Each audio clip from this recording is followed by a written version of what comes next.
Bienvenidos a un nuevo semestre. A continuación vamos a ver lo que se refiere a la unidad 1 de la materia Administración y Evaluación de Proyectos. En esta ocasión vamos a hablar acerca del proceso de evaluación de proyectos. Quien les habla, la licenciada Dauris Ojeda. El objetivo terminal de esta unidad es explicar las etapas de evaluación de proyectos de inversión para determinar su viabilidad. Para eso es necesario definir qué son los proyectos de inversión. Consiste, según lo señalado por SAPAC y SAPAC en el 2008, consisten en iniciativas para crear un nuevo negocio o expandir uno existente, que requieren de inversiones significativas de capital y tienen como fin aumentar la capacidad de producción de bienes o servicios. Esto tiene un proceso de evaluación que consta de 5 grandes etapas. Cuando usted va a emprender, usted tiene que analizar todas las variables que rodean esa idea de negocio. Esas 5 etapas van desde la concepción de la idea hasta la puesta en marcha. La primera etapa es la idea, que identifica y selecciona las oportunidades de negocio o la necesidad que origina el proyecto entre varias alternativas. Si usted tiene, entre más alternativas usted tenga para elegir, más fácil será desarrollar alguna de las ideas. Algunos solo se limitan a una idea y de ahí no lo saca nadie. Eso es bueno, siempre y cuando esa idea sea efectivamente factible. La segunda etapa es la prefactibilidad. Esa comprende el análisis preliminar de aspectos de mercado, técnicos, legales y organizativos, determinando costos tentativos, cronogramas e inversión requerida. Tengo mi idea, tengo todos los elementos técnicos de mercado, tengo mi cronograma para hacer esa inversión. Si es así, entonces voy a la tercera etapa, que es la factibilidad, que es una evaluación completa de la factibilidad financiera, económica, social y ambiental, culminando en un documento formal del proyecto. Imaginemos por un momento que usted quiere hacer o trabajar con una empresa de enlatados de atún. Efectivamente, puede realizarse, en este caso aquí en Nirgua, en el estado de Yaracuy. Pero ¿cuánto nos va a costar enlatar los atunes? Nos va a salir más costoso. ¿Cuál es el mejor lugar para hacerlo? En la costa, ya sea por todo lo que es el estado Falcón, parte del estado Carabobo o del estado Sucre, incluso en la misma Isla de Margarita o el estado Nueva Esparta. Yo tengo que analizar el ambiente que me rodea. Se dice que el granero de Venezuela está en el estado Portuguesa. ¿Por qué? Porque allí se cultivan los cereales como el arroz, el maíz, el sorgo, entre otros. Porque el ambiente se da para ese tipo de productos que se está desarrollando. Después que ya tengo la factibilidad, me voy con el diseño, que es la elaboración detallada de la ingeniería del proyecto. Ahí van las especificaciones técnicas, el presupuesto, la programación y los planos. Si usted va a poner una fuente de soda, usted tiene que tener ciertos elementos que permitan que esa fuente de soda funcione. Necesita agua, necesita luz, necesita una buena ubicación, cómo va a distribuir las mesas, cómo va a distribuir la cocina. Todos esos elementos son parte del diseño. De la misma manera también el diseño de ese producto. Después que yo tengo esas 4 etapas, puedo ir finalmente a la ejecución, que es cuando se adquieren los productos, los recursos productivos y se pone en operación el proyecto. Ahora, vamos a analizar cada una de las etapas por separado. Generación o selección de la idea. Aguirre señala que en esta primera etapa se identifica y define la oportunidad o necesidad que origina el proyecto. La generación de la idea se realiza mediante diferentes técnicas. ¿Cuáles son esas técnicas? Bueno, tenemos lluvias de ideas, que son reuniones de equipos para lanzar ideas sin filtrar. Usted se reúne con su equipo de trabajo y cada uno da ideas y al final se puede constatar cuál es la mejor idea de todas. Puede hacerlo también a través de listas de verificación que explora categorías como nuevos productos o mejoras. El análisis FODA, de hecho, una de las actividades que van a tener que realizar dentro de este corte, se refiere a identificar las fortalezas, oportunidades, debilidades y amenazas que usted pudiera enfrentar. Y finalmente también tenemos las entrevistas y encuestas que permiten obtener retroalimentación de clientes o expertos. La selección de la idea se realiza comparando y priorizando alternativas en una matriz de decisión con criterios como beneficios, costos, mercado potencial, entre otros. Todos vivimos en Venezuela y hemos experimentado diferentes situaciones en nuestro país. No sé si alguno de ustedes recuerda que durante la época del 2016-2017 se hacía muy difícil conseguir algunos rubros alimenticios como la harina de maíz, el arroz y la pasta. Por lo tanto, algunas personas empezaban a hacer las colas en los supermercados y vendían los puestos. A alguien se le ocurrió que él podía hacer la cola y vender su puesto y así generar una fuente de ingreso. Una idea puede estar en cualquier parte. Por muy descabellada que parezca, puede funcionar. Y así mucha gente empezó a trabajar vendiendo los puestos. Luego se dieron cuenta de que otra alternativa era comprar el producto y revenderlo un poco más caro. De allí dio origen a lo que llamamos vulgarmente bachaqueros. Pero se dieron cuenta de que también había ciertos riesgos y que era un poco costoso porque hacían una cola y solamente le vendían 2 harinas. No valía la pena pasar toda la noche por 2 harinas. Tomaron en consideración todo lo que habían conseguido y decidieron viajar a Colombia y comprar los productos allá y traerlos directamente de Colombia y así empezaron a venderlos. Muchos de los comerciantes que están hoy en el municipio de Nirgua empezaron así. Tal vez de bachaqueros o simplemente se arriesgaron y se fueron directamente a Colombia y generaron parte de lo que hoy es su capital. Entonces esas personas analizaron los beneficios, los costos y vieron el mercado potencial. Si observan, todavía hay algunos sitios donde venden productos traídos directamente de Colombia, incluyendo las medicinas. La siguiente etapa habíamos dicho que es el estudio de prefactibilidad. Según Vaca, se realiza una evaluación preliminar de aspectos de mercado, técnicos, legales y organizativos y se analiza de forma general. Veamos. El segmento de mercado, competidores y estrategia comercial es una de las cosas que yo debo analizar. Los requerimientos de equipos, instalaciones y proceso productivo tentativo. Y finalmente los aspectos legales y organizativos implicados.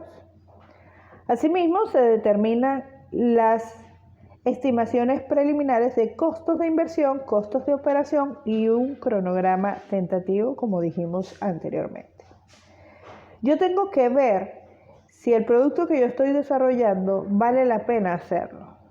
Puede ser innovador, pero si tengo mucha competencia, yo tengo que verificar que realmente valga la pena. Si lo voy a vender más barato, ¿voy a ganar?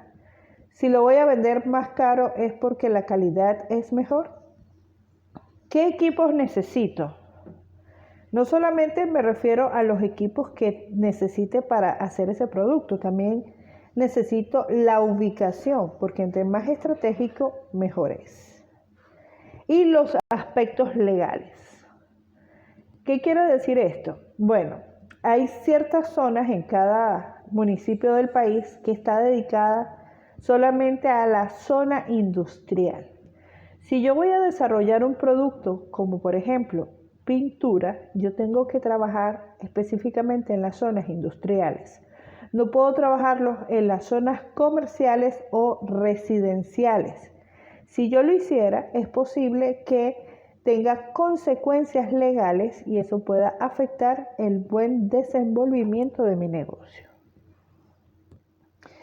El estudio de factibilidad se consolidará en un documento formal de proyectos que sintetiza los hallazgos de la evaluación integral para determinar de forma definitiva la viabilidad antes de seguir las etapas de diseño y ejecución.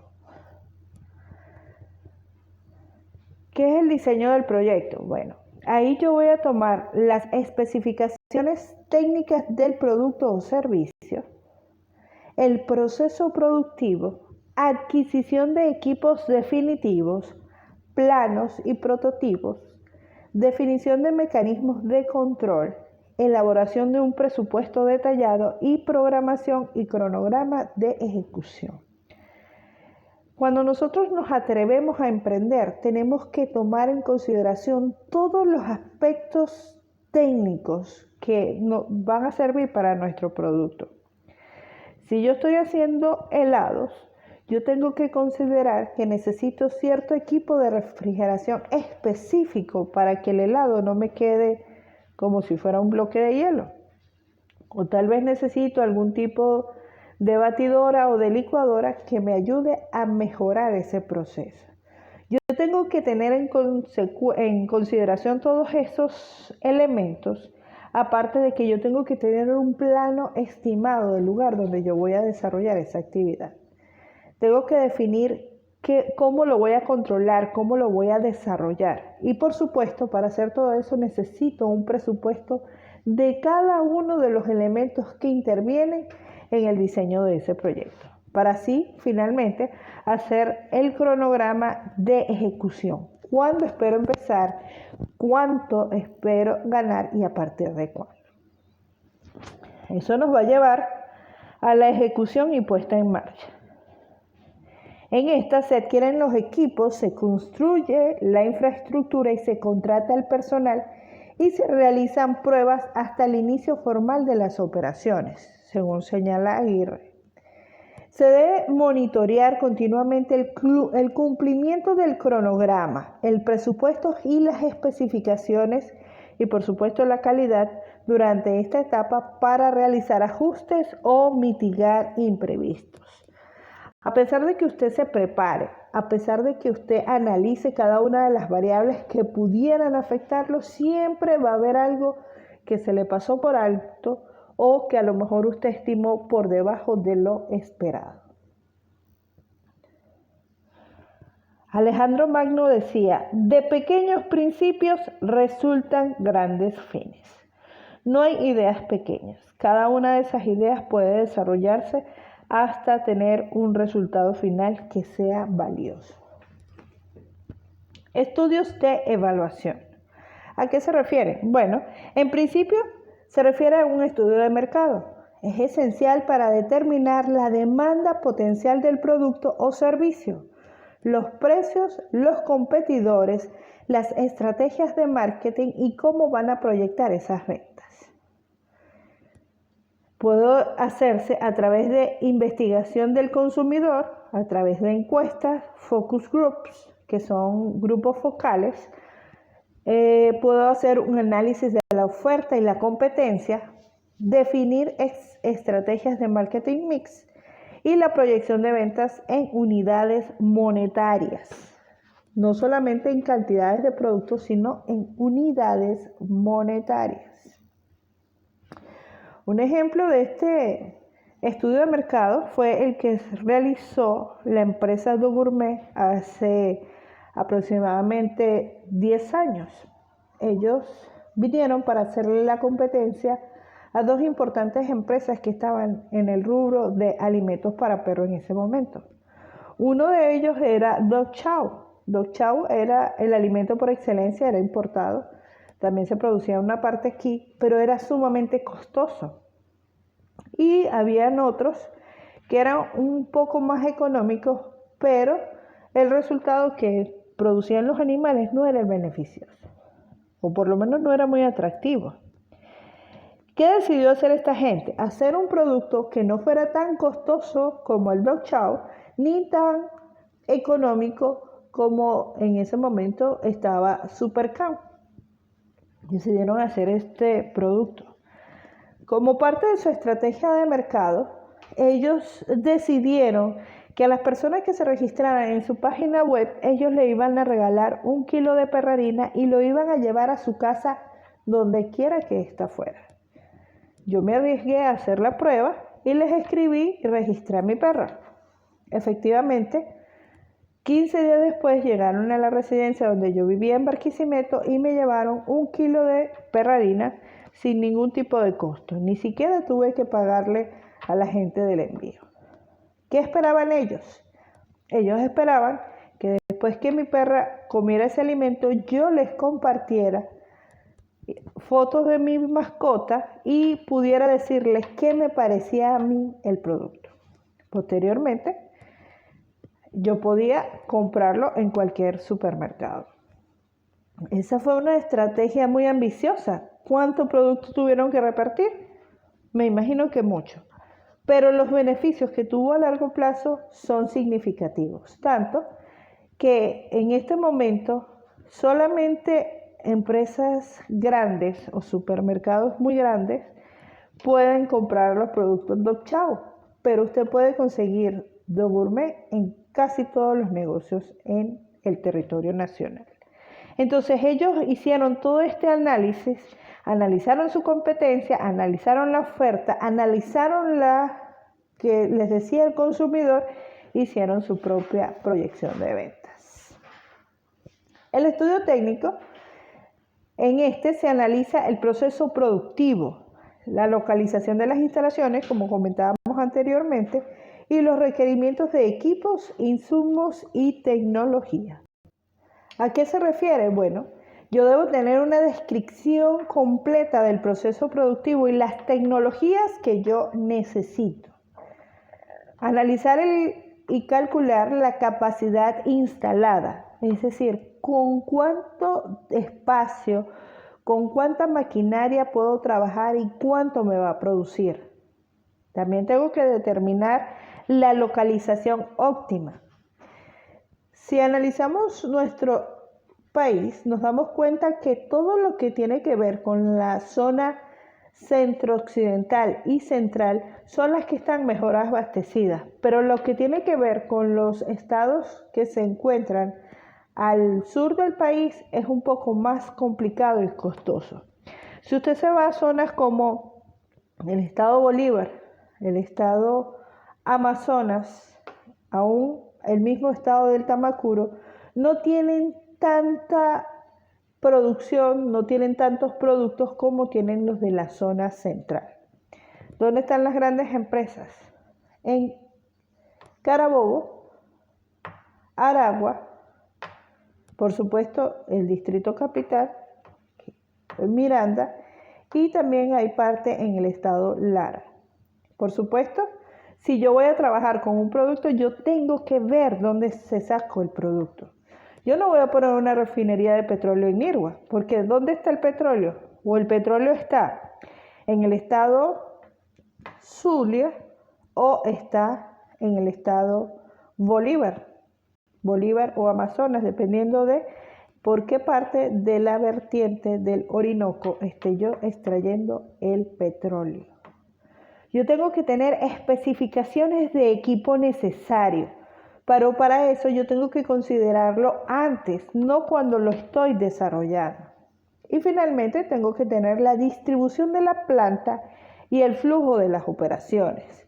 ¿Cómo es eso? Bueno, si yo tengo una planta de empaquetado de harina y yo muelo la harina, la empaqueto y también tengo una parte que me etiqueta la harina, yo tengo que ver cuál es el orden completo. No voy a etiquetar primero el papel o la bolsa y después voy a envasar y después voy a sellar, y porque si no, entonces no va a fluir correctamente. Yo tengo que primero moler, después eso lo tengo que envasar, después eso que envasé lo sello y finalmente lo etiqueto. Tengo que hacer un estudio organizativo, que es ver la forma legal y organizacional del negocio, hacer un organigrama y ver cuáles son mis requerimientos de personal, ver cuál es el marco regulatorio aplicable y por supuesto establecer las políticas administrativas de soporte. Si yo no tengo una organización organizada, valga la redundancia, se va a formar un gran lío. También tengo que hacer el estudio financiero. En este se van a determinar los montos de inversión, las fuentes de financiamiento, quién me va a prestar el dinero, a quién puedo recurrir, los costos de operación, todos esos elementos que yo necesito para operar, y se van a proyectar los estados financieros con base en los estudios previos, que ya vimos que se refiere al estudio técnico y de mercado. Ahora, para lograr todo lo que se desea, deben seguirse planes y procedimientos y tienen que hacerse en perfecto orden. En la integración de la fe y enseñanza y aprendizaje, meditemos un momento en lo que es la creación de Dios. ¿Cómo fue el proceso de la creación? Bueno, el primer día Dios creó la luz, el segundo creó el cielo, separó las aguas de arriba y de abajo. Todo esto está en el libro de Génesis. En el tercer día creó la tierra seca, las plantas y los mares. En el cuarto creó los astros, el sol, la luna y las estrellas. En el quinto día creó los animales. Y fue en el sexto día que creó al hombre y la mujer. Y finalmente, en el séptimo día, Dios bendice toda su obra y descansa.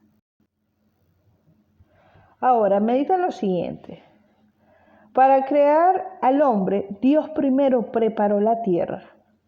La ordenó, creó la tierra seca, las plantas que dan alimento, los animales que le dan compañía al hombre. Si Dios en su soberanía sigue un plan y una estrategia para sus obras, ¿no crees que tú como hijo suyo deberías hacer lo mismo?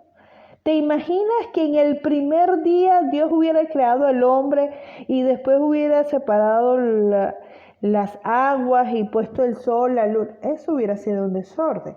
Dios siempre tiene un plan y lo sigue de acuerdo a lo que Él sabe que va a ser el resultado. Te invito en este momento a que oremos y le pidamos, Señor, te damos gracias porque tú preparaste todo para crearme. Te pido, amado Padre, que me ayudes a ser organizado y a honrarte con mis hechos. En el nombre de Jesús. Amén. En caso de dudas, pueden contactarme a mi correo electrónico o por Telegram.